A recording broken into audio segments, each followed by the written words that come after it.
கிறிஸ்துவுக்குள் பிரியமானவர்களே, யோவான் 2 அதிகாரம் 23 பஸ்கா பண்டிகையில் அவர் எருசலேமில் இருக்கையில் அவர் செய்த அற்புதங்களை அநேகர் கண்டு அவருடைய நாமத்தில் விசுவாசம் வைத்தார்கள்.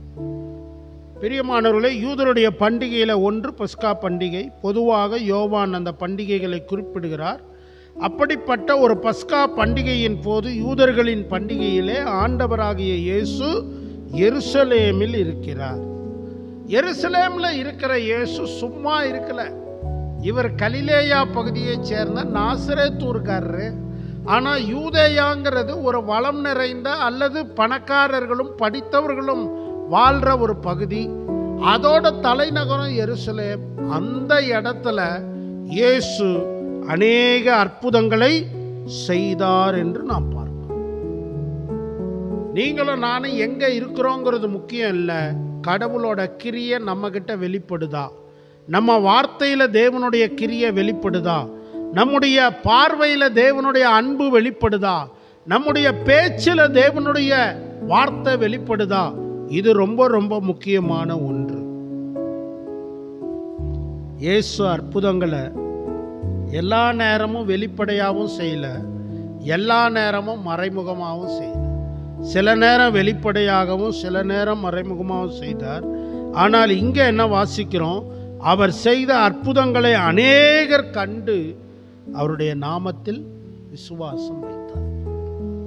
நீங்களும் நானும் தேவனை நம்புறதுக்கு ஏதோ ஒரு அற்புதம், ஏதோ ஒரு சுகமளிக்கிற காரியம், ஏதோ ஒரு அதிசயம் நிகழ்ந்ததுனால நாம் ஆண்டவருடைய வார்த்தையின் பக்கம் திரும்பி இருப்போம். அப்படி ஆண்டவர் செய்த அந்த அற்புதம் என்னன்னு யோசிச்சு பார்க்கலாமா? அந்த அற்புதத்தை இன்னைக்கு நம்ம நினைக்கிறோமா? அன்னைக்கு அற்புதத்தை கண்ட அன்னைக்கு ஆண்டவர் மேல விசுவாசம் வச்சோமே, அதே மாதிரி விசுவாசம் இன்னைக்கு இருக்குதா? அல்லது அந்த விசுவாசம் குறைஞ்சி போயிருச்சா, மாறி போயிருச்சா, தடுமாறிட்டு இருக்குதா? நம்ம எல்லாமே யோசிச்சு பார்ப்போம். இயேசு கிறிஸ்துவோடு ஏராளமான ஜனங்க இருந்தாங்க. ஆனால் அவங்க நிறையா பேர் அவர் செஞ்ச அற்புதங்களை கண்டதுனால அவரிடத்துல விசுவாசம் வச்சாங்க அப்படின்னு பார்க்குறோம். ஆகவே பிரியமானவர்களே, தேவனுடைய பிள்ளைகள்னு சொல்கிறவங்க நம்ம வாழ்க்கையில் நாமும் அற்புதங்களை ருசிக்கணும், பிறரும் அற்புதங்களை ருசிக்க நாம் கருவிகளாக இருக்கணும். விசுவாசத்தோட வியாதிகளுக்கு ஜெபம் பண்ணுங்க.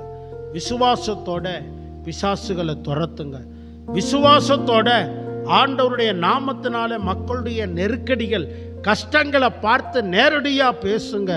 அப்படி நீங்கள் சொல்லும்போது அவர் சொல்ல ஆகும், அவர் கட்டளையிட நிற்கும் என்ற வேத வார்த்தையின்படியே தேவ பிள்ளைகளாகிய நீங்களும் நானும் சொல்லும் போதும் பேசும்போதும் அற்புதங்கள் நடக்கும். அது அநேகரை இயேசுவினிடத்தில் திருப்ப ஏதுவாய் இருக்கும். ஆகவே இயேசுவை போலவே நாமும் அற்புதங்களை செய்ய நம்மை நாமே அர்ப்பணிப்போம். தேவன் உங்களை ஆசீர்வதிப்பாராக.